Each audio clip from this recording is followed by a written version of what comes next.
কোনো রকম measuring cup ছাড়া বাড়ির চা খাওয়ার কাপ আর বাড়ির সামান্য যে চামচ আমরা ব্যবহার করি সেই চামচ দিয়েই আমরা আজকে এইরকম সফট স্পঞ্জি ক্রিসমাস কেক বানাবো।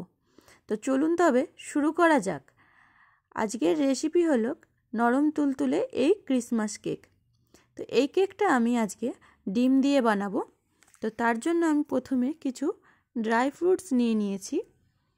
এটা হচ্ছে লাল টুটি ফুটি, আপনারা যে কোনো কালারের টুটি ফুটি নিয়ে নিতে পারেন। তারপরে নিয়ে নিব সামান্য কাজু, আলমন্ড, আপনাদের কাছে যেরকম যেটা অ্যাভেলেবেল থাকবে ড্রাই ফ্রুট, সেই সব ড্রাই ফ্রুটগুলো এরকম একটা বাটির মধ্যে 2-3 চামচের মতন করে প্রত্যেকটা ড্রাই ফ্রুট এরকম নিয়ে নিতে হবে। যারা কোনোদিনও কেক বানায়নি তারাও পর্যন্ত এই কেকটা বানিয়ে ফেলতে পারবেন। এত সহজ উপায়ে আমি আপনাদেরকে এই রেসিপিটা আজকে শেখাবো। তো এই ড্রাই ফ্রুটসগুলোকে এরকম ভালো করে কেটে নিতে হবে।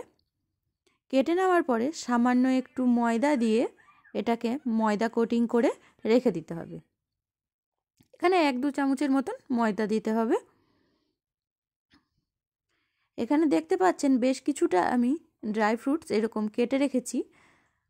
তো এর মধ্যে আপনাদের কাছে যেটাই অ্যাভেলেবেল থাকবে এরকম ড্রাই ফ্রুটসগুলো নিয়ে নিতে পারেন। এবার আমি বড় চালনিটা দিয়ে ময়দাটাকে আমি চেলে নিয়ে ড্রাই ফ্রুটসগুলো এক পাশে একটা বাটিতে রেখে দিব। এবার যেই কাপে আমরা চা খাই সেই কাপের আমি 1 কাপ এখানে ময়দা নিয়ে নিয়েছি।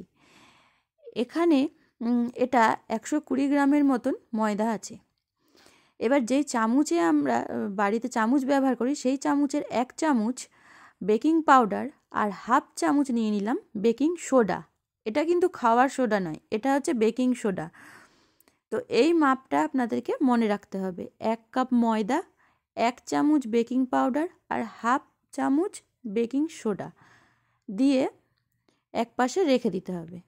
তো আমি এখানে 2 কাপ বানাচ্ছি, তাই সেম প্রসেসে আরেক কাপ ময়দা আর সেরকম বেকিং পাউডার আর বেকিং সোডা নিয়ে আমি এটাকে চেলে নিলাম। তারপরে এখানে আমি 1 কাপ হিসেবে আমার 2টো ডিম লাগে। যেহেতু আমি এখানে 2 কাপ ময়দা নিয়েছি তাই এখানে আমি 4টে ডিম নিয়েছি।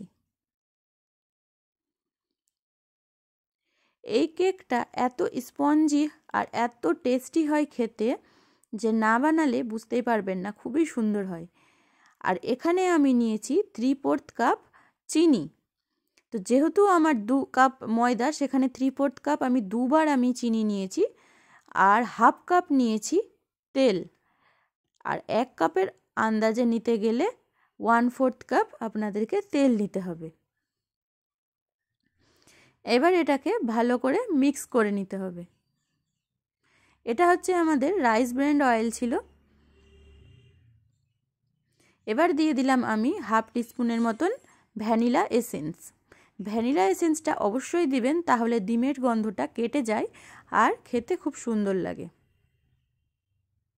এবার দিয়ে এভাবে হালকা করে মিক্স করে নিতে হবে। এই পেস্টটা মিক্সিতে করার ফলে খুব তাড়াতাড়ি আমাদের এই বেকিং করার এই ব্যাটারটা খুব তাড়াতাড়ি তৈরি হয়ে যায়। যাদের কাছে বিটার নেই তারাও এই কেকটা খুব সহজেই বানিয়ে ফেলতে পারবেন। এটা মিক্স করে নেওয়ার পরে এখানে 2 চামচ আমি ভিনিগার দিয়েছি। মনে রাখবেন 1 কাপের ক্ষেত্রে 1 চামচ ভিনিগার অ্যাড করতে হবে। তারপরে শেষের দিকে এই টুটি ফুটিটা মিক্স করে দিতে হবে। যে টুটি ফুটিটার মধ্যে আমরা ময়দা লাগিয়ে রেখেছিলাম সেই টুটি ফুটিটা মিক্স করে দিতে হবে। চাইলে এরকম আপনারা কালার অ্যাড করতে পারেন, আর না হলে কালারটা স্কিপ করতে পারেন। ব্যাস আমাদের ব্যাটারটা রেডি হয়ে গেছে। আমরা মাইক্রো ওভেন, আমার কাছে ওটিজি আছে, আমি ওটিজিটা কিছুক্ষণ 10 মিনিটের জন্য প্রিহিট করে রেখেছি। আর যে বাটিটাতে আমি কাগজ রাখলাম সেই বাটিটা আমি প্রেসার কুকারে করব, সেই প্রেসার কুকারটা আমি গ্যাসে কম আঁচে কম ফ্লেমে করে রেখে দিয়েছি। তো এখানে আমার অ্যালুমিনিয়ামের এই বাটিগুলো 3টা বাটি, আর যে বাটি স্টিলের বাটিটা ছিল সেটা একটা।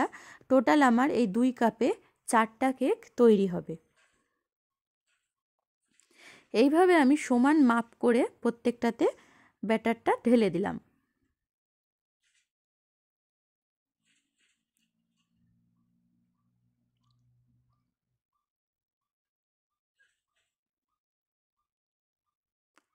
এরপরে সামান্য কিছুটা কাজু, কিশমিশ, আলমন্ড, যেরকম ড্রাই ফ্রুটস থাকবে আপনাদের কাছে সেগুলো দিয়ে সাজিয়ে নেবেন। সামান্য কিছুটা টুটি ফুটি, চেরি এগুলো অ্যাড করে দিব। আমি ওটিজিতে এটা 40 মিনিটের মতন হতে দিব, যেহেতু এটা ড্রাই কেক। আর আমার গ্যাসেও সেম 40 মিনিটই সময় লাগবে। দিয়ে কম আঁচের ফ্লেমটাতে আমি গ্যাসে প্রেসার কুকারে বাটিটা হতে দিব। এই কেকটা এতই সহজ যে বাড়ির সামান্য যে প্রেসার কুকার, চায়ের কাপ আর চামচ যেগুলোই আমরা ব্যবহার করে থাকি সেই সাধারণ জিনিস দিয়েই আপনারা খুব সহজেই গ্যাসে কেকটা বানিয়ে ফেলতে পারবেন। গ্যাসে প্রেসার কুকারের ক্লিপটা আমার আর নেওয়া হয়নি, তো এটা আমি প্রেসার কুকারে করেছি। আর এগুলো আমার ওটিজিতে করা। তো প্রত্যেকটাই আমার খুব সুন্দরভাবে ফুলেছে। দেখতেই পাচ্ছেন বাটিটা কত উঁচু হয়েছে। প্রেসার কুকারের কেকটা খুবই ফুলে আর খুবই ভালো লাগে খেতে। তো আমার মেয়ে ওটিজির থেকে প্রেসার কুকারের কেক ছোটোবেলা থেকে খেয়ে এসেছে, তাই তাকে প্রেসার কুকারের এই কেকটা খুব পছন্দ। তো সে নিজের মতন করে এটা আজকে কেটে নিয়েছে। মনে রাখবেন, প্রেসার কুকারে কেক করতে হলে অবশ্যই প্রেসার কুকারের হুইসেল আর যে রবারটা থাকে অবশ্যই খুলে দিবেন। আর প্রেসার কুকারের ভিতরে একটা ছোট বাটি রেখে তার উপরে এই ব্যাটারওয়ালা বাটিটা রাখতে হবে। দেখতেই পাচ্ছেন কেকটা কতটা সফট আর কতটা স্পঞ্জি হয়েছে। যারা হয়তো কোনোদিনও ট্রাই করেননি তারাও এই রেসিপিটাতে 100% সাকসেসফুল হবেন। তো ভিডিওটা ভালো লাগলে অবশ্যই লাইক করবেন, আর চ্যানেলে নতুন থাকলে অবশ্যই চ্যানেলটা সাবস্ক্রাইব করে দিবেন এরকম নিত্য নতুন রেসিপি পাওয়ার জন্য। দেখুন কেকটা রেডি হয়ে গেছে। না বানিয়ে থাকলে এই ক্রিসমাসে অবশ্যই এই কেকটা ট্রাই করে দেখুন কেমন লাগে। দেখা হচ্ছে নতুন কোনো ভিডিওর সঙ্গে।